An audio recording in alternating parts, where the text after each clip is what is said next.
외로웠던 어린 시절과 가족이 들여온 기대의 그림자.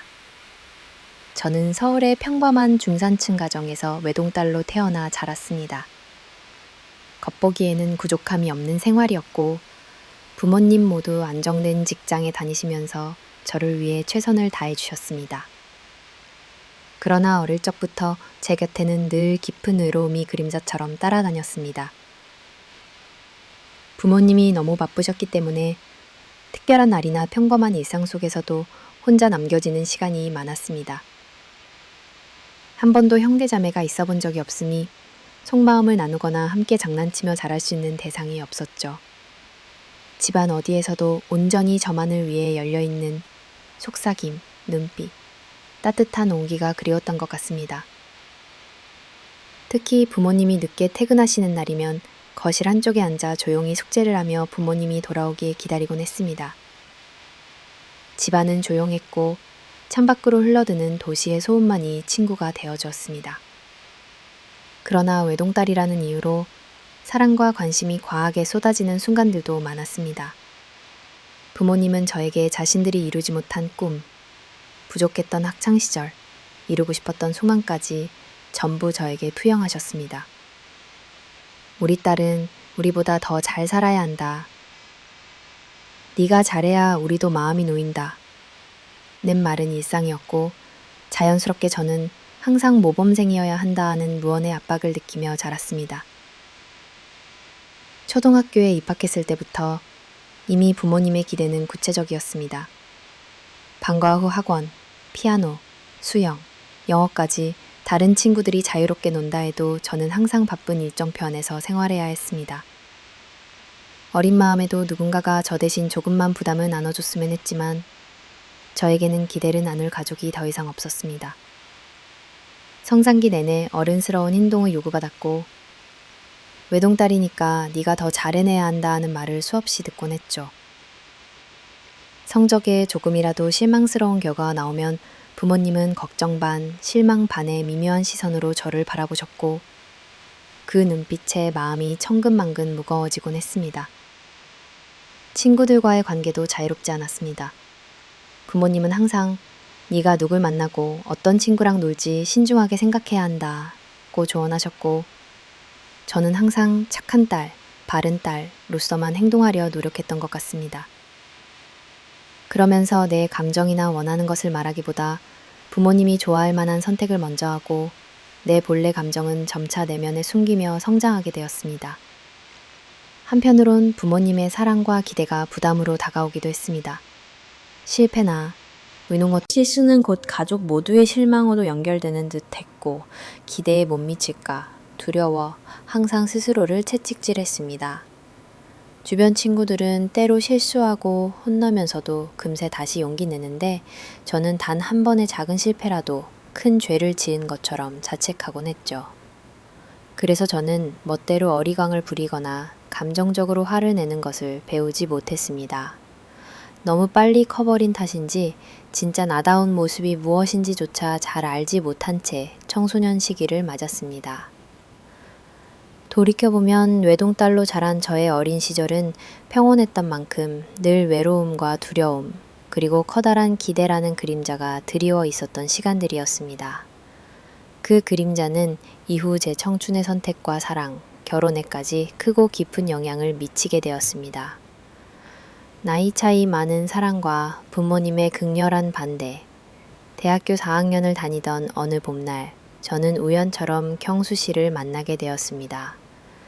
학교 앞 작은 카페에서 바리스타로 일하고 있던 그는 저보다 살살이나 많았지만 침착하고 따뜻하며 늘 잘 웃는 모습이 인상적이었습니다. 처음엔 단순한 친절과 호기심이었으나 대화가 이어질수록 저와는 전혀 다른 어른스러운 삶의 태도와 넉넉함에 어느새 마음을 빼앗기고 말았습니다. 경수 씨는 어려운 형편에서 자립해 지금은 작지만 정성스러운 레스토랑을 운영하고 있었습니다. 일과 인생에 대한 책임감이 강했고 사소한 것에도 감사할 줄 아는 사람이었죠. 저는 점점 경수 씨의 곁에 가까이 다가갔고 서로의 힘든 속마음도 자연스럽게 나눌 수 있는 사이가 되었습니다. 사실 어린 시절 엄격하고 기대가 큰 환경에서 자란 저는 한 번도 누군가에게 솔직하게 의지해 본 적이 별로 없었기에 경수 씨와 함께 있을 때의 평온함과 자유로움이 더없이 소중하게 느껴졌던 것 같습니다. 그러나 저와 경수 씨 사이에는 커다란 벽이 있었습니다. 바로 나이 차이와 가정 환경이라는 현실이었습니다. 처음에는 그저 운명 같은 사랑을 믿으며 아무 걱정도 하지 않았지만 관계가 깊어질수록 현실적인 문제들이 현실감 있게 다가왔고 무엇보다 부모님의 시선이 두려워졌습니다. 마침내 경수 씨와의 만남을 부모님께 털어놓았습니다. 처음에는 그저 놀라움과 당혹감이 가득한 표정이었지만 곧 부모님의 반대는 생각보다 훨씬 심각하고 격렬하게 다가왔습니다. 아버지는 네가 할 만큼 공부했고 앞으로 더 큰 세상도 바라볼 수 있는데 왜 벌써부터 미래를 이렇게 좁은 틀에 가두느냐고 하셨습니다. 아버지가 너를 어떻게 키웠는데 애기 엄마나 되려고 하느냐며 분노와 실망의 감정까지 숨기지 않으셨습니다. 어머니도 네가 뭘 아쉬워서 이렇게 젊음과 인생을 포기하려고 하니?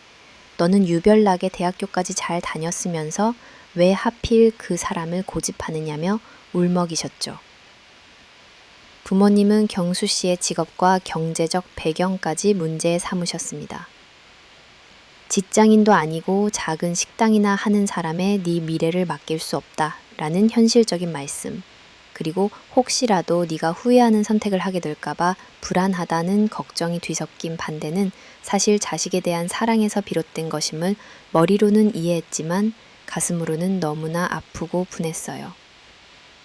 부모님의 반대가 극에 달하자 집 안은 냉랭해졌고 저는 외출도 금지당하고 전화도 제한받았습니다. 가까운 친구들도 만나지 못하게 하셨죠. 하지만 이상하게도 부모님의 강한 반대가 오히려 저를 더 경수 씨에게 끌리게 만들었습니다. 이 사랑만은 절대 포기할 수 없다는 감정이 점점 커졌고 젊음의 객기로 무모할 정도로 강한 용기를 가지게 되었습니다. 자주 몰래 집을 빠져나가 경수 씨와 짧은 데이트를 하기도 했습니다. 그는 저를 걱정하며 설득도 했지만 저 역시 그가 아니면 안 되겠다는 결의로 버틴 거죠. 그러다가 한두 번 집안 싸움이 더욱 커지고 심지어 아버지는 급기야 건강까지 악화되어 응급실에 실려가기도 했습니다. 모든 가족 분위기는 적막했고 나로 인해 모두가 불행해지는 듯한 죄책감이 들었습니다. 그러나 사랑의 눈먼 마음은 그런 죄책감마저 눌러버렸습니다. 부모님도 언젠가는 우리를 이해해주지 않을까? 나중에 내가 행복하게 잘 살면 다 용서하시겠지 난 생각으로 버텼습니다. 부모님께 무릎 꿇고 용서를 빌며 한 번만 믿어달라고 했지만 분위기는 냉각될 뿐이었어요. 어쩌면 그 시절에 저는 내가 사랑받아온 딸이 아닌 사랑을 갈망하는 한 여자로서 세상과 겨루며 삶의 첫 반항이었는지도 모릅니다.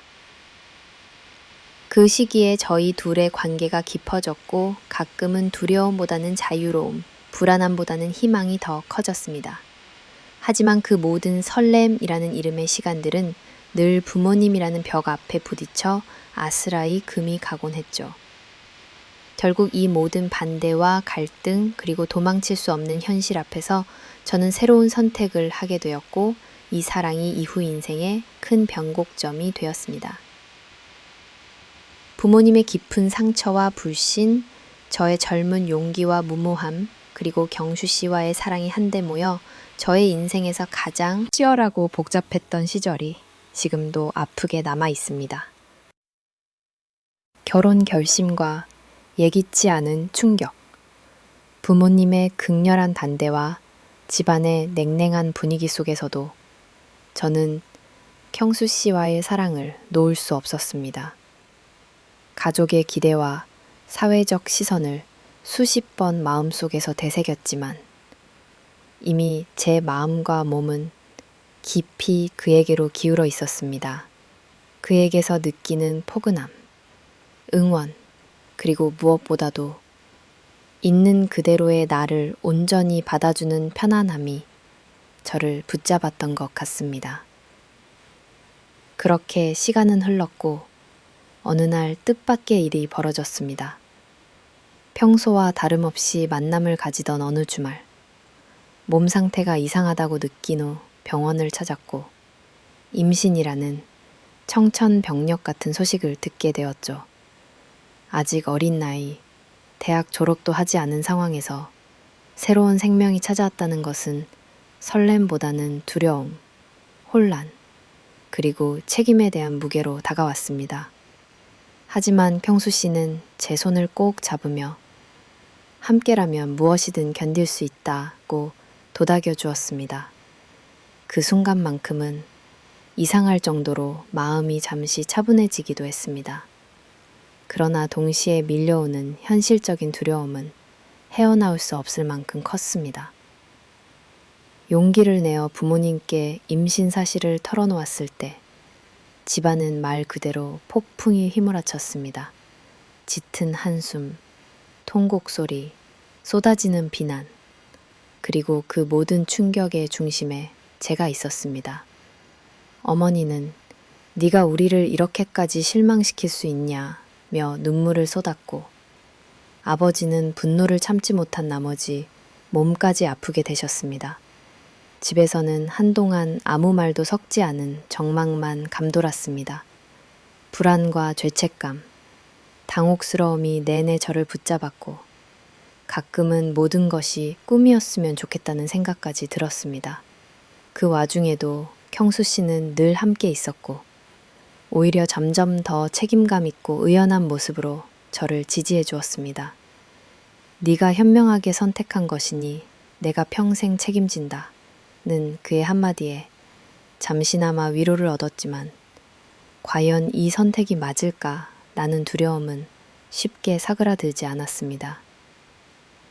사람들은 흔히 사랑에는 용기가 필요하다고 하죠. 하지만 현실에서는 용기만으로는 부족하다는 걸 온몸으로 체감하게 되는 시기였습니다. 양가 가족 모두 심하게 반대했지만 임신이라는 결코 거스를 수 없는 현실 앞에서 결국 저는 경수 씨와의 결혼을 선택할 수밖에 없었습니다. 결혼 준비조차 제대로 하지 못한 채 급히 혼인신고와 몇몇 절차만으로 모든 것이 마무리되었던 것도 당시에 얼마나 예상치 못한 임신과 가족의 실망, 결혼이라는 선택이 동시에 밀려왔기에 저는 한동안 나 자신이 옳은 결정을 하고 있는지 계속 스스로에게 질문했습니다. 제 인생의 첫 번째 큰 전환점이자 아직은 많이 미숙했던 어른으로 성장해야만 했던 그런 시간이었습니다. 사회의 시선과 부모님의 큰 상처, 그리고 제 안의 두려움과 경수 씨를 향한 사랑이 뒤엉키던 그 혼란의 한복판에서 저는 스스로에게 조용히 다짐했습니다. 그리고 그 다짐은 이후 저에게 많은 고통과 시련, 그리고 다시 일어설 수 있는 힘의 원천이 되었던 것 같습니다. 가족을 떠나 시댁에서의 고군분투 적응기. 결혼과 동시에 저는 실질적으로 부모님의 품을 떠나야 했습니다. 기대를 한껏 걸었던 딸이 하루아침에 부모님의 곁을 등졌다는 상실감, 그리고 저 역시도 평생을 의지했던 가족과 단절해야 한다는 사실이 오랫동안 마음을 아프게 했습니다. 부모님 댁을 떠나는 날 문틈으로 스며나오는 식구들의 울음소리에 앞이 보이지 않을 만큼 눈물이 흘렀던 기억이 아직도 선명합니다. 하지만 그 미련이나 슬픔을 충분히 털어낼 시간조차 없었습니다. 본격적으로 시댁이라는 새로운 가족과의 삶이 시작된 것이었으니까요.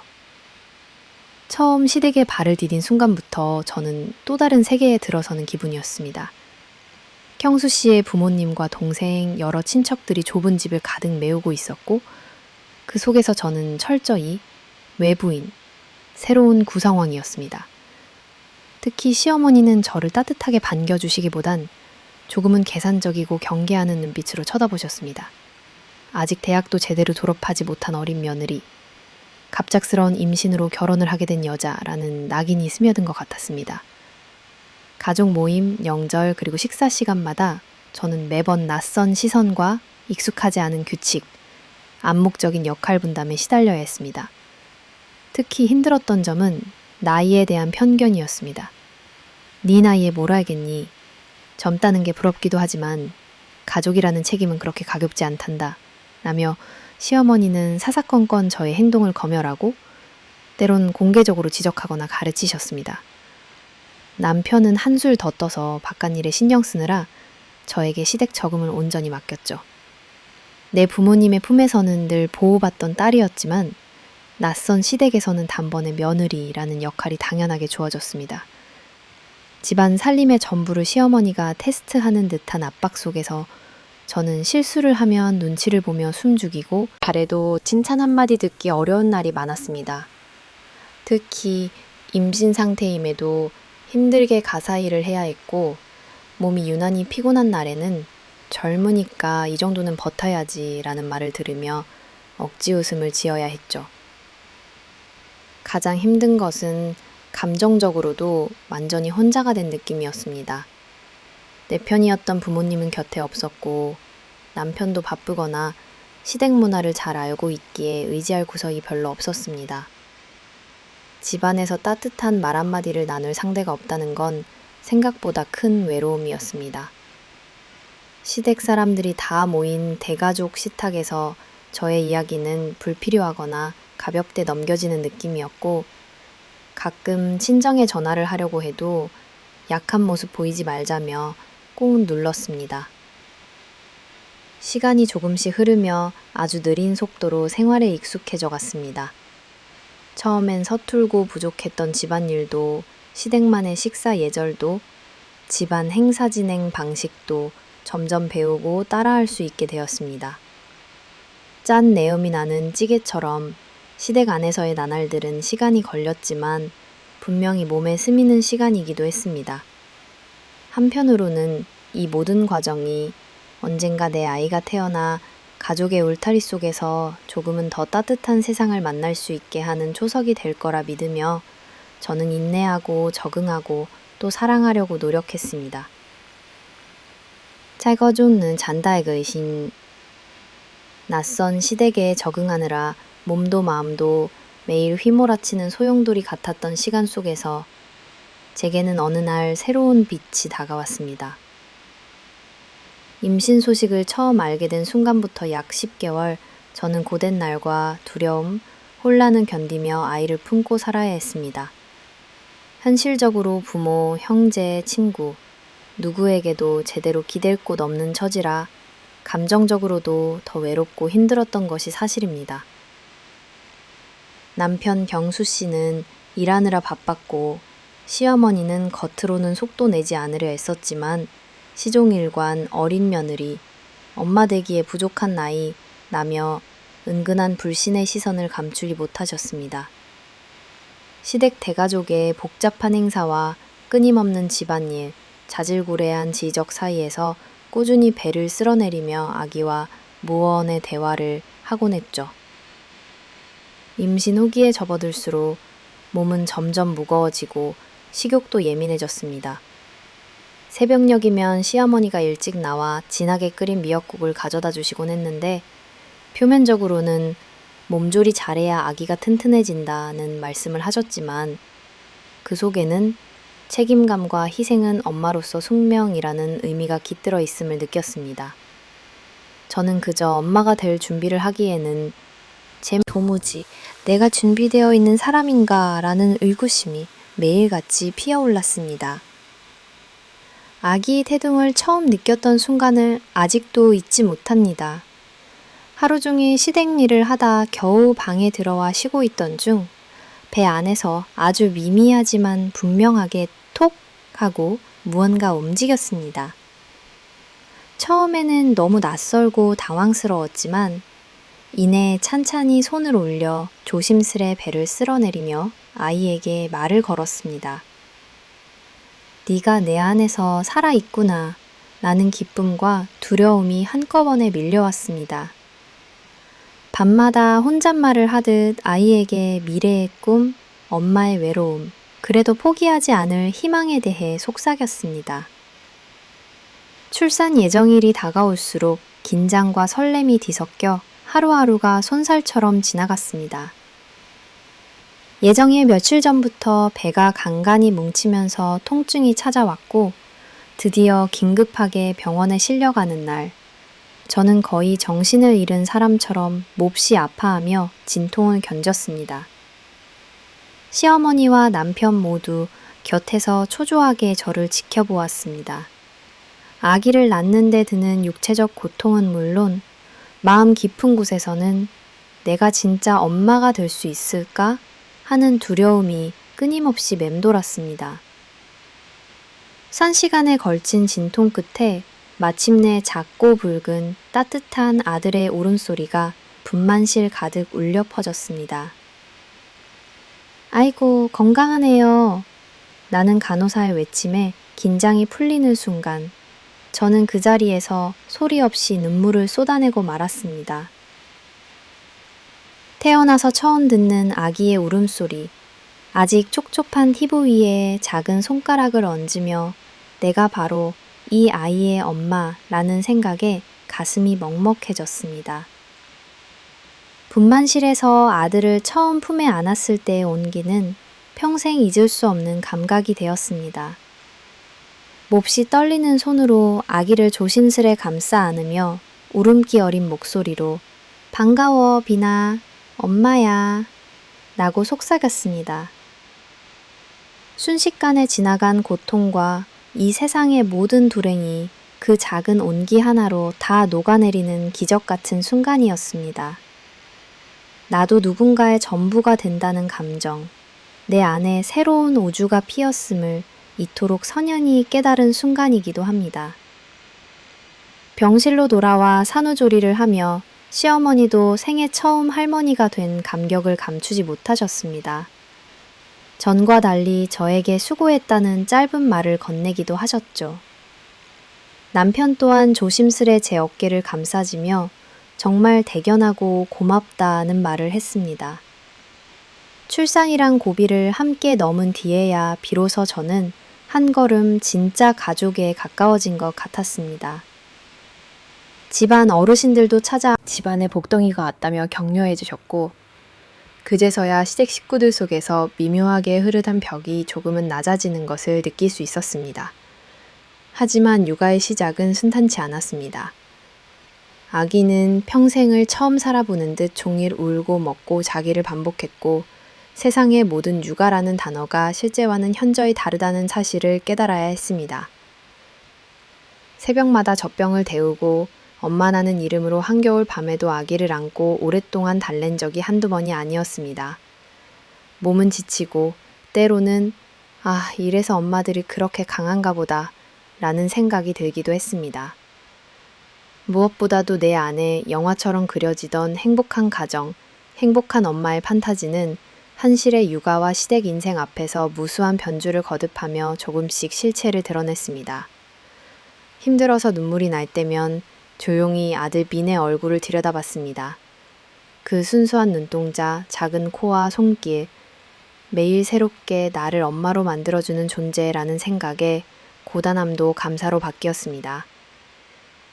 처음 몇 주간은 시어머니의 살뜰한 간섭과 조언이 이어졌습니다. 분유 온도는 이 정도가 적당하다. 옷은 여러 겹 입혀야 한다. 밤에 우는 건 배고파서야. 등등 경력 엄마로서 끊임없이 도와주셨지만 동시에 초보 엄마로서의 나만의 시행착오도 필요했습니다. 시어머니와 의견이 충돌할 때는 속상하거나 서운하기도 했지만 그래도 아기를 사랑하는 마음 하나로 조금씩 소통하게 되었습니다. 아이를 기르면서 저는 내가 어릴 때 부모님의 심정을 조금은 이해할 수 있게 되었습니다. 빈이 잠든 얼굴을 바라보며 이 작은 생명을 지키기 위해서라면 무슨 일도 할 수 있겠다. 나는 각오가 절로 생겼습니다. 하루에도 수십 번 엄마로 살아간다는 것이 어떤 의미인지 자문하면서 진짜로 내가 성장한다는 걸 느꼈습니다. 육아의 험로 한가운데에서도 남편과 저는 점점 더 서로를 의지하며 아이를 중심으로 진정한 가족이 되어가는 과정이었습니다. 작은 행복을 찾는 법도 배웠습니다. 빈의 첫 웃음, 목욕시키는 소소한 사건, 처음 내 이름을 부르듯 엄마 라고 옹알거리던 그날 밤, 이 모든 순간들이 내가 겪는 고단함과 외로움을 보상해주는 기적처럼 느껴졌습니다. 아이는 점점 자라나 배밀이를 하고 뒤집기를 배우며 세상의 모든 것을 새롭고 놀라운 눈으로 바라보았습니다. 그 모든 과정을 곁에서 지켜볼 수 있다는 것, 그것이 모든 불안과 상처, 실망을 견디게 해주는 나의 원동력이었습니다. 한편 집안의 농달인 꼴 다 시선을 딛고 일어난 젊은 엄마, 그리고 무엇보다 자신의 약함을 인정하며 성장하는 인간으로서 저는 이 작은 빈이 주는 작은 행복에서 용기와 희망을 얻었습니다. 과거의 상처와 외로움, 불신과 두려움이 빈의 한 번 미소로 소멸하고 이 세상에서 내 자리가 어디인지 하루하루 찾아가며 버티고 또 사랑했습니다.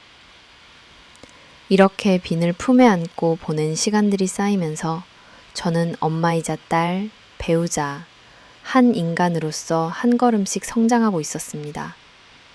마치 아주 작고 소중한 행복들이 우리 가족의 하루하루를 조금씩 채워주는 것처럼 말이지요. 앞으로 얼마나 힘든 일이 닥칠지, 미래가 어떻게 펼쳐질지 알 수는 없었지만 이 세상의 그 무엇도 내 아들의 첫 울음처럼 그의 미소처럼 나를 행복하게 해줄 수 없으리라는 확신만큼은 변함없다고 믿었습니다. 고난 속에서 길러낸 자립심, 가족의 생계를 일으킨 노동의 나날, 아들을 낳고 육아에 적응해갈 무렵부터 서서히 또 다른 현실적 시련이 다가오기 시작했다. 시댁에서 살림을 하며 지내던 생활은 겉보기엔 안정된 듯 보였지만 점점 심각해지는 경제적 어려움은 숨길 수 없었다.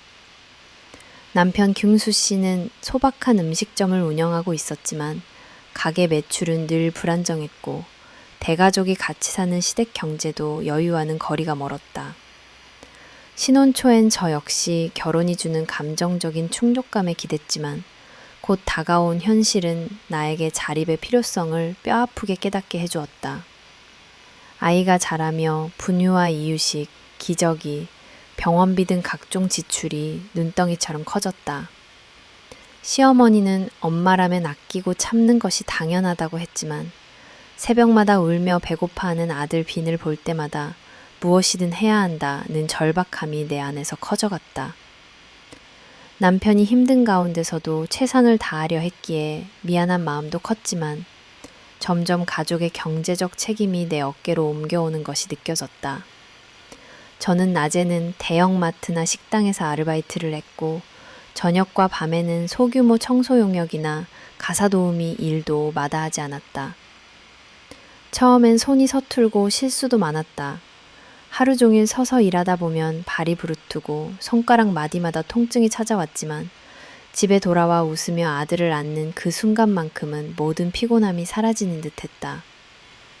마트에서 일할 때 저는 사람들과 어울릴 기회도 많았지만 동시에 낮에는 집안일, 밤에는 육아와 아르바이트로 이어지는 삶에 지칠 때도 있었다. 매달 월급날이면 그 얼마 안 되는 수입을 아껴 아들 빈의 분유, 이유식, 그리고 집안 생활비로 꼼꼼히 나눠야 했다. 동전 하나도 허투루 쓸 수 없었고 주말에는 짜투리 시간을 이용해 마감세에 상품을 사거나 중고 육아용품을 뒤졌다. 가족의 생계를 책임진다는 건 단순히 돈을 버는 문제가 아니었다. 저는 점차 체력과 정신력이 동시에 소모되는 이중 노동에 익숙해져야 했고 경제적으로 독립적이면서도 동시에 며느리와 아내, 엄마 역할도 완벽하게 해내야 했다. 당시 저를 견디게 해준 가장 큰 힘은 내가 무너지면 아이가 무너진다는 책임감이었다. 한밤중 집안이 조용할 때 창문 너머 멀리 불빛을 보며 나는 오늘 정말 최선을 다했는가 끊임없이 스스로를 다그쳤다. 일을 하다 보면 예상치 못한 어려움도 많았다. 한 번은 청소일을 하다 손목을 심하게 삐어서 며칠간 제대로 누워 쉬지도 못했다. 하지만 아들을 위해, 가족을 위해 참고 또 참고 버텨야 했다. 더불어 사회로 나아가 직접 돈을 벌고 세상과 마주친다는 것은 내 스스로의 가치를 누군가의 아내나 며느리가 아니라 한 인간으로 다시 찾는 과정이기도 했다. 또한 각종 아르바이트와 노동 현장에서도 삶의 다양한 얼굴을 경험할 수 있었다. 나처럼 육아와 일을 병행하는 젊은 엄마부터 나이 많은 파트타임 어르신까지 각양각색의 인생살이가 시장통이나 식당 주방, 청소 현장 곳곳에 있었다. 모두가 각자의 사연, 각자의 고충 속에서 오늘을 살아가는 모습이 진정한 연대감을 느끼게 했다. 특히 같은 처지의 엄마들과 짧게나마 애완을 나누며 잠시 숨을 돌릴 수 있었다. 그 소중한 대화와 위로 덕분에 나는 좌절하지 않고 매일을 버텼다. 시어머니는 여전히 저의 집안일 솜씨나 가게 관리 능력에 간섭이 심했고 실제로 경제적 여유가 생기면 며느리가 집에 돈을 안 가져온다 는 등 모진 말도 들었다. 남편 또한 소심한 성격 탓에 중요한 결단이나 책임을 남기기 일쑤였다. 어느 날은 난에서 점점 더 현실적이고 단단한 사람이 되어갔다. 남편의 부족함을 탓하기보다는 지금 내게 주어진 최선의 길을 찾아 좌절보다는 실행에 옮길 용기를 배웠다. 사회는 결코 내 상황을 이해해주지 않는다. 육아와 노동, 시댁의 역할, 아내와 며느리의 가면을 쓰고 살아가는 여성의 무게를 오롯이 견디는 것은 내 몫이었다. 그러나 이런 고된 하루하루에도 소소하지만 분명한 행복은 존재했다. 하루 종일 일한 뒤 돌아와 아이와 눈을 맞추며 장난을 치는 순간 비늘 따뜻한 품에서 희망을 품기도 했다. 아침에 아들이 곤히 잠든 얼굴을 쳐다보면서 내가 무엇을 위해 이렇게 애쓰는가를 되묻는 것이 아닌 내가 이 아이 때문에 무엇이든 할 수 있다는 자신감이 번졌다. 앞으로 아이가 초등학교에 진학하면 더 나은 삶을 위해 시간을 쪼개어 공부도 하고 기회만 닿으면 작은 사업이나 기술도 배우고 싶다는 희망도 마음속에 품었다. 인생이 내 뜻대로만 흘러가는 게 아니라는 걸 알면서도 나 스스로 생계를 책임진다는 자부심과 용기 덕분에 나는 한 번도 포기하지 않았다. 때론 두렵고 지치고 아무도 이해해주지 않을 것 같은 순간도 있었지만 그런 날이면 거울 앞에서 스스로에게 수고했다. 오늘 하루도 잘 견뎠다고 다독였다. 그렇게 나는 한 걸음 한 걸음씩 진정한 자립의 시간을 밟아갔다. 노동에 땀방울이 흘러 집안 곳곳을 적실수록 내 안에는 단단한 한 인간이 세워졌다. 이제 나는 누군가의 그늘이나 보호가 아닌 내 두 손으로 아이와 삶을 지탱하는 어엿한 가장이자 진정한 어머니가 되어가고 있었다. 비극이 찾아온 아버지의 죽음, 반쯤 닫힌 친정의 문, 시집살이와 육아, 경제적 고난 속에서 하루하루를 버티며 살아가던 어느 겨울밤, 제게 인생에서 다시 없을 깊은 슬픔과 후회의 시간이 찾아왔습니다. 그날도 마트 아르바이트를 마치고 저녁 무렵 힘겹게 집에 돌아오던 중 낯선 번호로 다급한 전화를 받았습니다. 수화기 너머로 들려오는 어머니의 떨리는 목소리에는 이미 슬픔과 절망이 깊게 배어 있었지요. 아빠가 급하게 병원에 실려갔어. 엄마도 어떻게 해야 할지 모르겠어. 그 한마디에 저는 다리가 풀려 주저앉을 뻔했습니다. 이미 몇 년 전부터 아버지께서 혈압이 좋지 않아 걱정되던 찰나였는데 병원으로 달려갈 방법조차 막막했습니다. 밤새 잠을 이루지 못한 채 아이를 재운 뒤 남편에게 급히 사정을 알리고 다음날 첫 새벽 버스를 타고 친정이 있는 도시를 향했습니다. 그 길은 참으로 멀고도 가슴이 저미는 다리를 새고 시간이었습니다. 한 번 떠나온 집, 부모님과 멀어진 그 거리만큼 내 마음과 현실 사이의 벽도 높아만 갔습니다. 문득 내가 너무 애써 외면하고 살아온 건 아닐까? 가족을 더 자주 찾았더라면 달라졌을까 하는 죄책감과 자책이 눈물과 함께 밀려왔습니다. 병원 응급실에 도착했을 때 아버지는 이미 의식을 잃은 채 중환자실에 계셨습니다. 창백한 얼굴, 얇아진 손등에 꽂힌 주사 바늘, 그리고 어머니의 쉴 새 없는 오열이 모든 상황이 꿈만 같게 느껴졌습니다. 아버지는 뇌출혈로 인한 심각한 상태였고 의사 역시 지금 이 고비만 잘 넘겨야 한다고 말했지만 어딘가 희망은 보이지 않았습니다. 나는 아무것도 할 수 없었고 내내 속만 꼭 쥔 채 침대맡에 앉아 아버지 한 번만 눈 떠주세요. 저 왔어요. 용서하세요. 라고 속삭였습니다. 아버지께서는 끝내 의식을 회복하지 못한 채 그 이튿날 이른 새벽 조용히 숨을 거두셨습니다. 이미 오랫동안 누적된 피로와 병이 한꺼번에 터진 탓이란 걸 모두가 알았지만 또 한편으론 저의 불효 때문이 아닐까 하는 깊은 슬픔이 가슴을 짓눌렀습니다. 그 순간만큼은 결혼이나 현실의 무게, 시댁의 울타리 같은 것들이 전부 허상처럼 무너져 내렸고 그저 딸로서 아버지의 마지막을 함께하지 못한 죄인에 불과했습니다. 장례식장은 예상보다 더 차갑고 적막했습니다. 오랜만에 마주한 친정집 식구들과 친척들, 모두가 저를 마주하며 조용히 한숨을 내쉬거나 어깨를 두드려 주었지만 그 안에는 못내 서운함과 아쉬움, 그리고 미묘한 거리감이 느껴졌습니다. 저 역시 마음대로 눈물조차 보이지 못할 정도로 오랜 시간 쌓인 오해와 서운함이 녹지 않은 채 주저앉아 있었습니다. 아버지의 장례를 치르고 난 뒤 이젠 진짜 친정이라는 울타리로부터도 단절된 듯한 기분이 엄습해 왔습니다. 어머니는 약해진 목소리로 그래도 손주라도 곁에 있어 다행이라며 아들을 꼭 껴안았고 저는 그 모습을 보며 여러 해 쌓였던 그리움과 죄책감 그리고 조금씩 녹아드는 용서의 가능성을 느꼈습니다.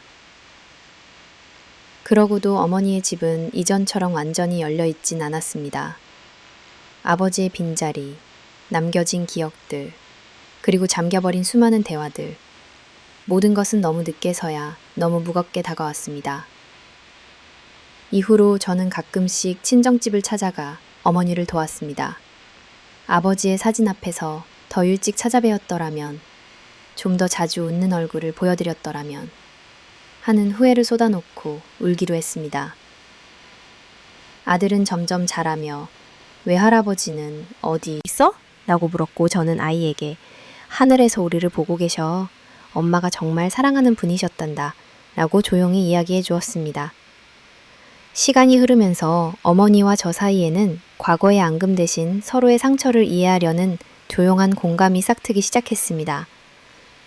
아버지의 죽음은 내게 아주 깊은 깨달음을 주었습니다. 아무리 힘들고 바쁜 삶 속에서도 소중한 가족과의 관계, 때로는 나 자신이 돌아갈 수 있는 울타리가 된다는 것을 새삼 절실히 느꼈기 때문입니다. 지금의 내 삶이 각박하고 치열하지만 결국 모든 것의 뿌리는 사랑과 용서, 그리고 가족을 향한 진심임을 이해하게 되었습니다. 아버지 어디선가 딸을 응원해 주시고 계실까요? 나는 언젠가 다시 마주할 그날을 위해, 그리고 어머니와 아들을 위해 오늘도 한 발 한 발 삶을 살아갑니다. 가끔씩 집 대문 앞을 서성이며 조심스레 빛이 새어나오는 틈으로 고개를 내밀 듯 내 마음에도 아버지와 가족을 향한 진심 어린 사랑이 조금씩 더 스며들길 바라며 지나간 상처를 천천히 어루만집니다. 이제야 늦게 깨달은 사실이지만 닫혀있던 친정집 문이 언젠가는 다 열릴 수 있다는 믿음, 그리고 아버지와 쌓은 깊은 추억이 내 인생의 중요한 빛이 되었음을 잊지 않고 살아가려 합니다. 그래서 오늘도 저는 그리움 속에도 희망을 품으며 오직 가족을 위한 소중한 시간들을 마주하고 있습니다. 시댁의 본질과 냉혹한 현실, 씁쓸한 진실을 마주하다. 아버지의 죽음과 친정과의 거리, 그리고 점점 쌓이는 지난 인생의 상처들을 안으면서 저는 일상에서 다시 시댁과의 또 다른 벽에 부딪혀야 했다.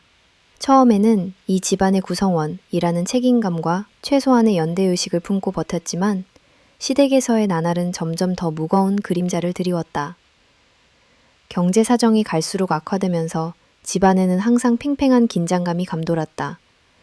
남편의 수입은 불안정했고 시부모님 역시 경제적 여유가 없어 각자의 형제자매, 친척과 금전 문제로 다투는 일이 잦았다. 나 역시 집안에 조금이라도 보탬이 되고자 새벽부터 야간까지 아르바이트를 전전하며 힘겹게 돈을 모았다. 그러던 어느 날 모아둔 돈이 새급히 필요해 입금했는데 계좌에 남은 잔고가 거의 없는 것을 알게 되었다. 처음에는 단순한 착오라 생각했지만 남편이 내 돈을 친척들의 사업 투자 명목으로 쓴 사실을 알게 되었고 결국 그 돈 대부분이 한순간에 사라졌다는 사실을 어렵게 듣게 되었다. 재차 묻고 따지자 남편은 가족끼리 돕고 사는 게 당연하다고 치상했지만 내 노동에 대한 최소한의 존중조차 느낄 수 없는 순간이었다. 더욱 충격적이었던 것은 그 후 이어진 시댁 식구들의 반응이었다. 난 돈을 잃은 당사자였음에도 불구하고 시댁 사람들은 오히려 내가 며느리 노릇을 제대로 못해 시집살이가 더 어려워졌다. 집안 돈을 지키지도 못한다고 hir난했다. 시어머니는 집 돈은 다 식구들 몫이지 네가 따로 쌓아둘 권리는 없다고 말했고, 시아버지는 며느리는 집안일 잘하고 말 잘 들으면 된다. 내 존재의 가치를 가사 노동과 희생에만 국한시키려 했다. 그동안 내가 감내해온 고생은 공기로 여겨졌고 오로지 며느리라면 마땅히 그래야 한다는 말로 압축되어 버렸다.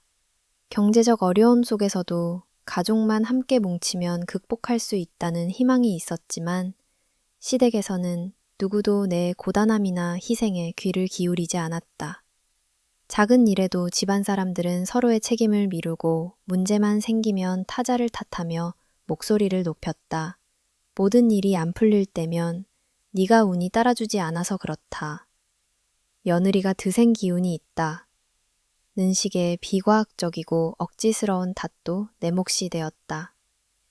사실 나는 결혼하면서 가족이란 이름 아래에서 최소한의 연민과 보호, 연대감을 받을 수 있으리라 기대했다.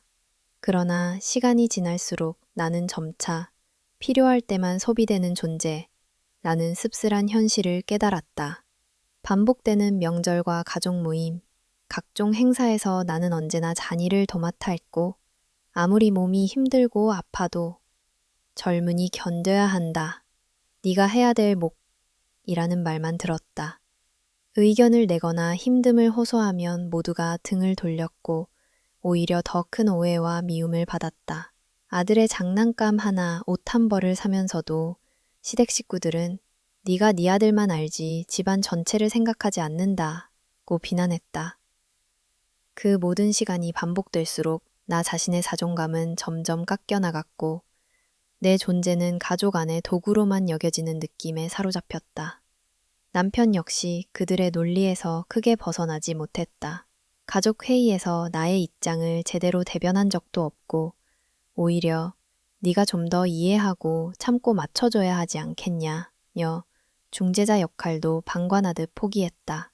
며느리란 이유만으로 내 삶 전체가 시댁의 질서와 규칙 그리고 대다수의 재산권과 도덕적 책임 앞에서 투명인간이 되는 순간이 수없이 많았다. 가장 고통스러운 점은 내가 어떤 희생을 해도 그 누구 한 명 진심 어린 격려나 감사를 건네지 않는다는 사실이었다. 한 번은 명절에 며칠한 원석으로 밤을 새워 음식 준비를 했는데 나중에 오히려 이래서 연년생 딸을 며느리로 들이면 안 된다며 시어머니가 친척들 앞에서 나를 비하했다. 그 모멸감에 밤새 뒤척이만 참았던 눈물이 베개를 적셨다. 가끔 친정에 전화를 걸어 하소연하고 싶어도 아버지께서는 이미 돌아가셨고 어머니조차 스스로도 삼심이 커서 아무 말도 하지 못했다. 나는 점점 세상에 혼자 남겨진 것처럼 고립감을 느꼈고 그 외로움이 밤이 깊을수록 도려내듯 선명해져 갔다. 시부모, 남편, 시댁 식구들과의 끊임없는 오해와 위선, 경제적 착취와 냉대, 진정성 없는 가족관계. 나는 그제야 가족이라는 이름 아래 감춰졌던 현실의 민낯을 인정하게 되었다. 처음에는 내가 불완전해서, 내가 아직 어리숙해서, 내가 더 노력하면 바뀔 수 있으리라 믿었지만 사실 이 집은 애초부터 내 희생을 마땅한 것으로 여기고 나의 인간적인 감정과 권리와 꿈에는 관심조차 없었다. 이 모든 고통을 겪으며 나는 서서히 시댁의 본질, 그리고 피할 수 없는 진실을 받아들였다. 가족이란 이름으로 포장된 기대와 희망은 결국 상대방이 나를 한 인간으로 존중하지 않는 한 결코 진짜 가족도 진짜 연대도 아니었다. 나는 시간이 갈수록 스스로의 한계를 자각했고 참는 것만이 미덕인 줄 알았던 자기 희생의 굴레에서 벗어나야겠다고 마음을 굳혔다. 그렇게 절망과 배신감 속에서 씁쓸한 진실과 싸우며 나는 언젠가 나와 우리 아이를 위한 삶, 진정으로 존중받는 관계, 그리고 내가 나 자신으로 설 수 있는 미래를 꿈꾸게 되었다. 그 꿈이 언젠가 결단이 되어 나를 구원해줄 나를, 조용히 준비하며 하루하루를 살아가기 시작했다. 첫 반항, 이성이 깨어나다. 오랜 세월 저는 참는 것을 미덕처럼 여기며 살아왔습니다. 가족의 평화를 위해, 아이의 행복을 위해, 그리고 나 자신이 이방인의 운명을 받아들여야 한다는 낙인에 익숙해지기 위해 언제나 웃으며 견뎠습니다. 시댁의 질서에 맞서기보다는 순응하는 길을 택했고, 시어머니와 남편의 오해와 핀잔에도 번번이 마음을 접으며 내가 조금 더 참고 양보하면 언젠간 인정받겠지. 나는 막연한 희망만 붙들었습니다. 하지만 시간은 제 인내심마저 점점 고갈시켰습니다. 특히 힘들고 고달픈 노동으로 번 돈까지 내가 아닌 집안의 필요에 따라 일방적으로 소진되는 경험을 한 뒤 내내 속에서 무언가가 조금씩 끓어오르고 있음을 느꼈습니다. 한밤중 쓸쓸한 아이 곁에 앉아 우는 날이 많아졌고, 과연 나는 누구를 위해, 무엇을 위해 이토록 버티고 있는가? 라는 자문이 밤낮 없이 머릿속을 맴돌았습니다. 오랜만에 나를 돌아볼 여유도 없이 앞만 보고 달려온 지난 세월이 정말 옳았던 걸까? 그 연속되는 질문들이 점점 더 현실을 똑바로 음시하게 만들었습니다. 하루는 시어머니가 부엌에서 큰 소리로 저를 부르시더니 너는 왜 이렇게 집안일 솜씨가 늘지 않느냐? 네가 힘들면 모두가 어렵다. 며 면박을 주셨습니다. 그때 전에는 한 번도 하지 못했던 말을 입 밖으로 내뱉고 말았습니다. 어머니, 아무리 노력해도 전 부족한 며느리일 수밖에 없겠죠. 하지만 저도 지치고 아플 때가 있어요. 조금만 이해해 주실 순 없나요? 순간 두억이 얼어붙은 듯 조용해졌고 시어머니는 할 말을 잃은 듯 토정을 굳혔습니다. 그 다음부터 저는 하나씩 내 감정과 사유를 솔직하게 드러내기 시작했습니다. 남편이 집안의 큰 돈을 친척 사업에 썼다고 할 때 마음속 분노를 누르지 않고 차분하게 따졌습니다. 둘이 함께 번 돈이라면 쓰기 전에 내 의견을 물어야 하는 것 아니냐고 단호히 말했고 남편조차 당황한 표정으로 저를 바라봤습니다. 어느 날은 남편이 술상에 취해 막말을 할 때 참지 않고 조용히 거실로 나와 이렇게 말했습니다. 이 집안에서 나와 아들은 늘 뒷전이야. 나도 우리 아이도 이 집의 소중한 가족이라고 생각해주지 않는다면 나 역시 더는 모든 걸 희생할 수 없어. 말끝을 흐리지 않고 또박또박 뜻을 밝히자 그제야 남편도 두 눈을 동그랗게 떴습니다. 익숙한 순종의 아내가 아니라 자기 주장을 내세우는 새로운 얼굴을 본 듯한 눈치였습니다.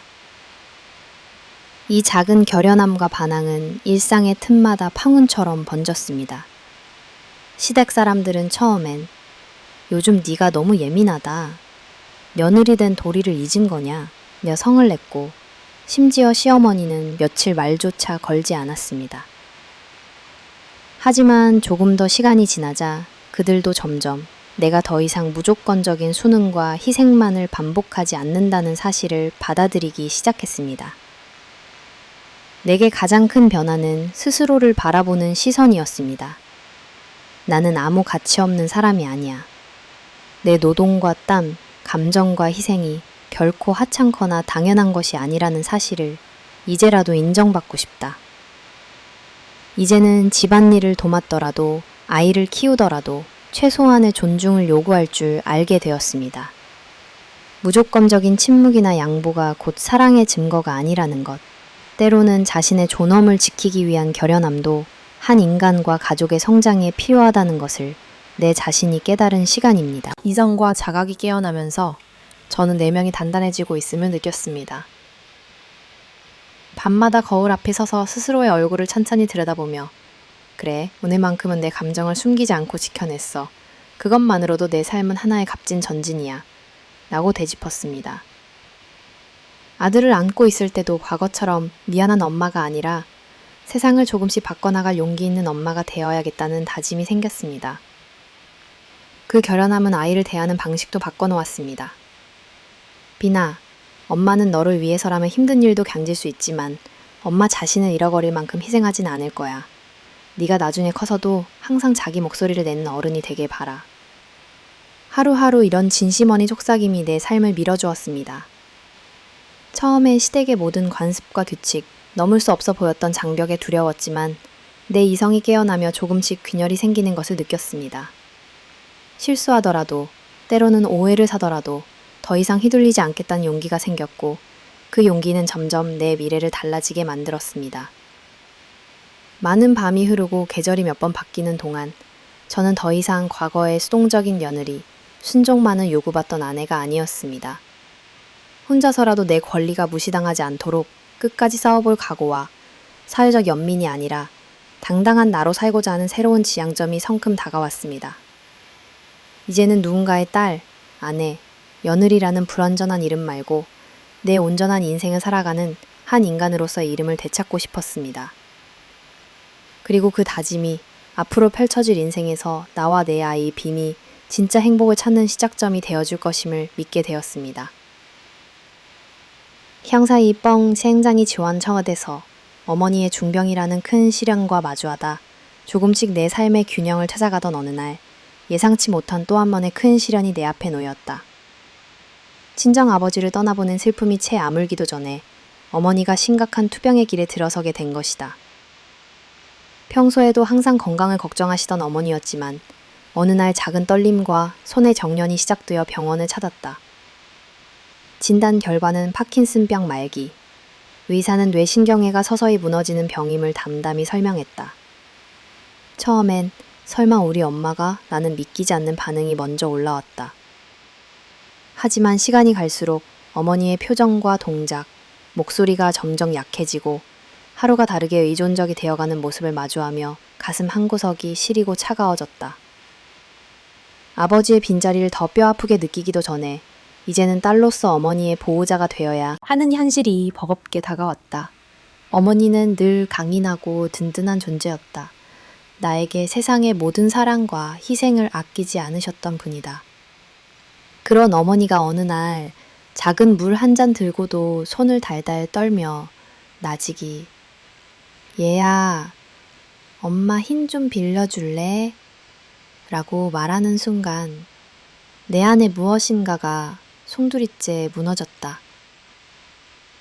경제적으로도 넉넉지 않은 상황에서 병원 진료비와 약값, 보조기구 구입, 왕복하는 교통비까지 하루하루가 빠듯해졌다. 나는 이미 시댁과 일, 육아까지 감당하고 있던 와중이었으나 주저할 수 없었다. 남편은 처음엔 난감한 눈치만 보이다가도 진심으로 설명하자 자신의 역할을 조금씩 받아들이기 시작했다. 때로는 아들의 손을 잡고 병문안을 가고 간병이 필요할 때 일손을 거들기도 했다. 그것은 결혼 이후 처음으로 남편과 내가 마음의 협력자가 되어가는 희미한 시작이었다. 어머니의 병세는 시간이 갈수록 악화되었다. 집안 곳곳에 간이 손잡이와 미끄럼 방지 매트를 설치하고 매 끼니마다 약을 챙기며 식단을 조절해야 했다. 처음엔 엄마, 이것까진 안 하셔도 돼요. 조금만 노력하면 예전처럼 움직이실 수 있을 거예요. 라며 격려했지만 병이 깊어지며 점점 더 어머니의 손을 붙들고 화장실을 가야 했고 아침 저녁으로 침대를 정리하며 간호하는 일이 일상이 됐다. 어머니는 많은 순간 마음 깊은 곳에서 죄책감과 무기력함을 토로하셨다. 내가 더 건강했으면 내게 짐이 되지 않을 텐데 엄마 노릇을 못하게 된 게 너무 미안하다며 눈물 짓는 모습을 보면 오히려 내가 죄인 같았다. 나는 조심스레 어머니의 손을 꼭 잡고 나에게 엄마가 짐이 된 적은 하루도 없었어요. 엄마가 있었기에 지금의 내가 있고 엄마의 곁을 지키는 게 나의 큰 행복이야 라고 속삭였다. 그 순간 어머니께서 미소를 지으셨지만 눈가에는 어느 날보다 깊은 주름이 스며 있었다. 육아와 간병을 병행하는 삶은 생각보다 훨씬 고단했다.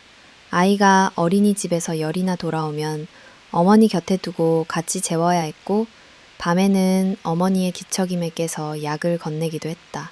간혹 남편도 지치면 말을 아끼기 시작했고 시댁 식구들은 자네 친정일은 본가에서 알아서 해야지라는 차가운 말로 선을 긋기도 했다. 하지만 그 모든 피로와 한계를 이겨내게 한 원동력은 오히려 내 안의 저항과 모성, 그리고 자식된 돌이었다. 어릴 적 내가 열이 펄펄 끓던 밤마다 한시도 곁을 뜨지 않고 머리맡을 지키던 엄마, 손톱이 다 닳도록 엄마의 모습이 하루에도 수십 번 떠올랐다. 언젠가 내가 갚아야 할 사랑의 빚이 바로 이 순간임을 본능적으로 느꼈다. 아이비는 신기할 정도로 할머니에게 다가가 손을 잡고 함께 그림을 그리는 등 특별한 교감으로 어머니를 위로했다. 아이의 맑은 눈빛과 투정 없는 목소리가 어머니의 표정과 삶을 버티는 힘이 되었다. 그리고 나는 종종 이런 생각을 하게 되었다. 가족이란 서로 가장 연약할 때 다시 손을 잡고 회복하는 관계 아닌가.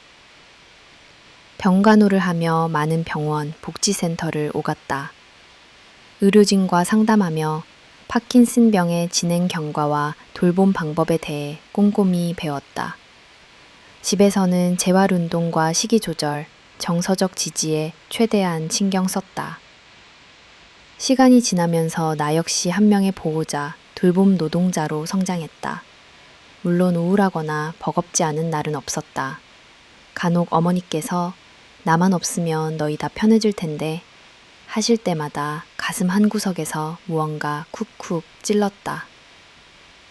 그러나 시간이 흐르고 계절이 바뀔수록 나와 어머니, 아이, 그리고 남편은 고통 속에서 더 끈끈하고 조용한 연대를 만들기 시작했다.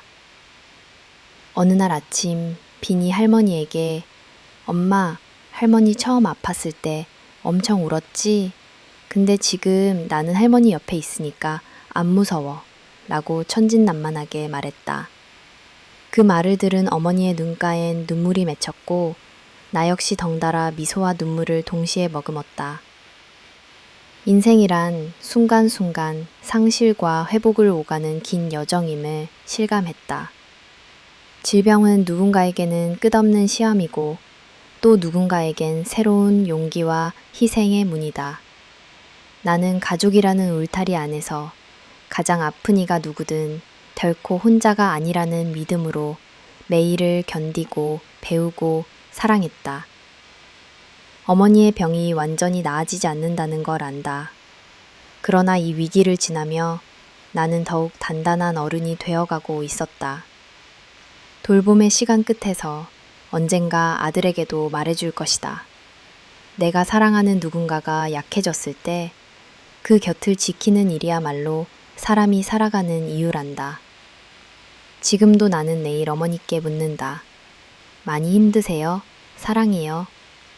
그 짧은 하루 인사에 담긴 용기와 연대가 우리 가족의 미래를 다시 조금씩 밝히고 있다. 남편의 외도 발견, 이혼을 결심하다. 인생이란 참 아이러니하다. 수많은 시련과 역경을 견뎌내며 가족의 의무와 책임, 그리고 거듭되는 자기 희생의 시간을 살아온 끝에 또 다른 깊고도 쓰라린 배신이 나를 덮쳤다. 바로 남편의 외도였다. 그 사건은 아주 천천히 삶의 검고 날카로운 그림자를 드리웠다. 처음에는 말로 표현할 수 없는 작은 불안에서 출발했다. 남편이 퇴근 시간이 늦어지기 시작하고 집에 돌아와도 휴대폰을 손에서 놓지 않았다. 가족 대화에 집중하지 못하고 종종 알 수 없는 미안함 섞인 침묵이 그의 행동에 묻어나기 시작했다. 그래도 나는 오랜 시간 가족을 위해 희생해온 그를 쉽게 의심하지 않았다. 아직 가게 일이 힘들어서겠지. 내가 요즘 육아와 친정, 그리고 집안일까지 모두 떠안아 괜히 예민해진 건 아닐까? 그렇게 스스로를 다독였다. 하지만 의심은 차츰 확신이 되었고 어느 날 나는 우연히 그의 휴대폰 메시지 알림을 보게 되었다. 분명히 내 이름도 우리 가족의 일상도 아닌 누군가와 나누는 다정한 대화와 사진, 그리고 서로의 안부를 묻는 메시지였다. 처음에는 온몸이 얼어붙는 느낌이었다. 곧이어 핏줄이 뜨겁게 달아오르다 곧 식어버리는 복잡하고 생소한 감정이 밀려왔다. 나는 그 자리에서 아무 말도 아무 행동도 할 수 없었다. 얼음장 같은 얼굴로 아이를 재우고 그날 밤 내내 뜬 눈으로 천장을 바라보았다. 다음 날 나는 차분하게 사실을 확인하기로 결심했다. 증거를 수집하며 남편의 동선, 그가 주고받은 대화, 그리고 경제적인 변동까지 꼼꼼히 살폈다. 수주간 내 마음속에서는 갈등의 소용돌이가 이어졌다. 아이를 위해 참아야 한다. 아버지를 잃고 마음이 약해진 엄마에게 또 다른 걱정을 안길 수 없다. 혹시 내가 가정을 소홀히 해서 남편의 마음이 멀어진 건 아닐까? 하지만 이 모든 불안과 자기 비난 뒤에 남은 것은 분명했다. 이 외도를 묵인하는 것은 나 또한 스스로를 배반하는 일이라는 결론이었다. 남편과 조용히 대화를 시도했다. 나는 그에게 차분하게 모든 증거를 보여주었고 거짓 없는 진실을 직접 듣고 싶다고 말했다. 남편은 처음엔 당황하며 오리발을 내밀다가 결국 모든 사실을 실토했다. 식어버린 가정, 대화 없는 부부, 부모와 며느리, 남편과 아내로서 주어진 역할에만 갇혀 서로를 인간적으로 돌볼 여유가 없었다는 핑계였다. 그러나 아무리 이유를 들어도 상처에 대한 변명이 될 수 없다는 사실만이 내내 머릿속에 반복됐다. 그날 저녁 나는 처음으로 남편에게 두려움도 미련도 아닌 단정한 목소리로 이혼을 말 꺼냈다. 이제 더 이상 부부로서 서로를 속이면 안 될 것 같아요.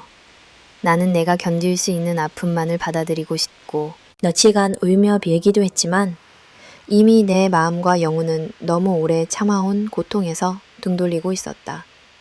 문제는 시댁의 반응이었다. 남편의 외도가 밝혀지자 시어머니는 무릎을 꿇고 눈물로 용서를 구했다. 우리 집안에 이런 불행을 안겨 죄송하다. 내가 그동안 얼마나 참고 버텼는지 이젠 알 것 같다. 하지만 그 어떤 후회와 통곡도 시간이 멈춰진 내 상처를 아무렇지 않게 되돌려 놓을 수는 없었다. 며느리는 집안의 평화를 위해 마지막까지 희생해야 한다는 오래된 논리에 맞서 나는 이제 내 인생과 내 아이의 미래를 위해 이 결정을 밀고 나가야만 했다. 이혼을 준비하는 과정은 쉽지 않았다. 법적으로 그리고 정서적으로 오랜 결혼 생활의 흔적을 하나하나 정리한다는 것은 고통의 연속이었다. 아들에게 이 소식을 어떻게 전해야 할지도 한없이 무거운 숙제였다. 나는 아이에게 조심스럽게 엄마 아빠가 앞으로 각자의 길을 걷게 되었지만 너에 대한 사랑은 절대 변하지 않는다고 설명했다. 아들은 한동안 말없이 조용히 앉아 있다가 엄마, 내가 옆에 있어줄게 라고 말했다. 그 말에 나는 하염없이 울었다. 재판정에서 마지막 인사를 나누던 날, 묘한 해방감과 이별의 슬픔이 동시에 밀려왔다. 내가 사랑이라 믿었던 결혼 생활의 마침표를 찍으며 동시에 내 자신의 목소리를 세상에 선언하는 순간이었다. 돌아오는 길에 나는 어린 시절부터 누군가의 딸, 아내, 며느리라는 무거운 이름 대신 나로서 살아가겠다고 수없이 다짐했다. 그리고 나는 마침내 홀로 서기를 시작했다. 모든 고통은 새로운 길을 만들었고 이혼은 내 인생의 패배가 아니라 나와 아이가 더 당당하게 웃을 수 있는 두 번째 삶을 시작하는 선택임을 온몸으로 깨달았다. 이제 어느 누구에게도 휘둘리지 않고 내 삶과 행복을 내가 책임지는 내일을 정직하게 마주하고자 한다. 새로운 시작, 진정한 자립과 평온을 향한 인생 여정. 이혼 후 내 삶은 조용하면서도 거대한 변곡선을 그리기 시작했다. 오랫동안 누군가의 딸, 누군가의 아내, 누군가의 며느리, 나는 이름에 매달려 내 자아조차 잊었던 나는 이제 비로소 진짜 내 인생의 주인공이 되어야만 했다. 처음 혼자라는 현실을 마주한 순간 두려움과 막막함, 그리고 낯선 해방감이 한꺼번에 밀려왔다. 한참을 멍하니 창밖을 바라보곤 했다. 조금씩 현실의 힘이 되었다. 처음에는 생계에 대한 걱정이 가장 컸다. 긴 결혼 생활 동안 일상 노동과 가족 희생에만 매달려온 탓에 세상 속 내 역할을 새롭게 정의해야 했다. 나는 진지하게 내 손으로 할 수 있는 일을 모색했다. 늘 관심이 있었던 미용과 피부관리 자격증을 취득하기 위해 학원 등록을 결정했다. 낮에는 강의를 듣고 저녁에는 아르바이트와 육아를 병행했다. 남들이 볼 땐 고단하고 초라해 보일 수 있었지만 내게는 자유롭고 지체적인 첫 발걸음이었다. 첫 월급을 손에 쥐던 날, 그 어떤 눈부신 선물보다 감격스러웠다. 매일 새벽 시장에서 싱싱한 과일을 사와 아이와 아침 식사를 나누고 내가 번 돈으로 아이에게 작은 장난감을 선물하는 순간마다 내가 살아있음을, 내 선택이 곧 내 아이의 행복으로 이어질 수 있음을 실감했다. 힘겹고 때로는 외롭기도 했지만 삶에 대한 온전한 책임과 기대, 희망이 처음으로 내 손끝에서 움트는 자립의 경험은 내 자존감을 점점 회복시켰다. 작은 원룸에서 시작된 나만의 삶은 방마다 빛과 그림자가 교차했다. 가끔은 외로움이 찾아오곤 했지만 그처럼 긴 침묵과 마주할 때마다 어린 시절 꿈꾸었던 작고 따뜻한 내 집에 한 발짝 다가가고 있다는 걸 느꼈다. 밤이면 아이의 숨소리에 안도하면서 하루를 돌아보고 거울 앞에서 잘 견뎠다며 스스로를 다독이는 일이 일상이 되었다. 이혼에 대한 사회적 시선과 주변의 불필요한 동정, 편견 역시 걸림돌이었다. 단독 부모로 산다는 이유로 아이가 혹시 소외될까 두려운 적도 많았다. 하지만 오랜 시간이 흐르면서 나는 남의 시선이 아닌 우리 둘만의 삶의 내용에 더욱 집중하게 되었다. 아이가 학교에서 상을 받아오거나 친구들과 놀이공원에 다녀온 후 맑게 웃는 얼굴을 볼 때면 가족 구성의 형식이 아니라 사랑의 깊이와 온기가 더 중요함을 확신했다. 시간이 조금씩 쌓이자 나는 자격증 하나하나를 따내고 마침내 소박한 피부관리 샵을 열었다. 첫 손님을 맞이하던 날 두근거리는 가슴을 주체할 수 없었다. 손에 익지 않은 상담과 예약, 꼼꼼함이 요구되는 서비스 속에서 나는 매일 성장했다. 남을 아름답게 가꾸는 일이 곧 내 미래와 행복을 가꾼다는 생각으로 새벽을 깨우며 청소하고 재료를 준비했다. 처음에는 매출이 불안정해 걱정도 많았으나 시간이 지날수록 단골 손님이 늘고 만족한 미소와 감사 내면에서 자라난다는 사실도 배웠다. 힘든 날마다 나는 매일 노트에 오늘의 감사를 적었다. 아들이 엄마 내가 최고야 라며 꼭 안아주던 순간, 나를 응원해준 오래된 친구의 전화, 근처 공원 산책길에서 마신 커피 한 잔의 여유. 이런 소소함이 오히려 가장 커다란 행복임을 내게 알려주었다. 새로운 인생을 시작한 후 어머니와의 관계도 깊어졌다. 병상에 계신 어머니를 더 자주 찾으려고 최선을 다했다. 예전엔 바쁘다는 핑계로 외면했던 가족의 아픔을 이제는 있는 힘껏 보듬으려 했다. 어머니는 늘 네가 씩씩하고 똑부러지게 살아줘서 너무 고맙다고 하셨다. 그 말이 내겐 세상의 어떤 칭찬보다 크고 든든한 위로였다. 아이 역시 한층 성숙해졌다. 우리 집엔 아빠가 없어도 엄마 외할머니 나 셋만 있어도 충분히 행복해 라고 말할 만큼 따뜻하면서도 자립적인 아이로 자랐다. 함께 요리를 하고 둘만의 비밀놀이를 만들고 신나게 웃으며 여행 계획을 짜면서 나는 비로소 별핍이 아닌 충만으로서의 가족을 새롭게 정의할 수 있었다. 내 삶을 보는 시선도 바뀌었다. 과거의 아픔과 상처, 실수만을 떠올리기보다는 오늘 내가 얼마나 용기와 사랑으로 견디고 성장하는지, 스스로를 존중하는 법을 배웠고 타인에게도 나보다 조금 더 너그러워졌다. 이제 나는 미래를 두려워하지 않는다. 아이의 꿈과 내 일에 대한 비전, 그리고 언제나 내 곁에 있어주는 가족에 대한 믿음을 품고 하루를 충실히 살아간다. 가끔은 밤하늘을 보며 나는 오늘 너무 잘 살아냈어 라고 내 자신에게 속삭인다. 내일의 행복은 누가 정해주는 것도 주어지는 것도 아닌 오늘 내가 뿌린 작은 희망과 용기가 만든 결과임을 확신한다. 그 누구의 그림자도 과거의 아픔도 더 이상 내 삶의 주인공 자리를 빼앗을 수 없다. 그리고 나는 안다. 다시는 주저앉지 않고 나와 아이 그리고 우리 가족이 걸어갈 앞으로의 모든 길이 진짜 나로서 충실하게 살아가는 여정이 될 것임을. 마침내 진정한 평온과 자립 그리고 내 삶의 가치를 지켜낸 한 여인으로서 나는 오늘도 내일도 새롭게 걸어 나아간다.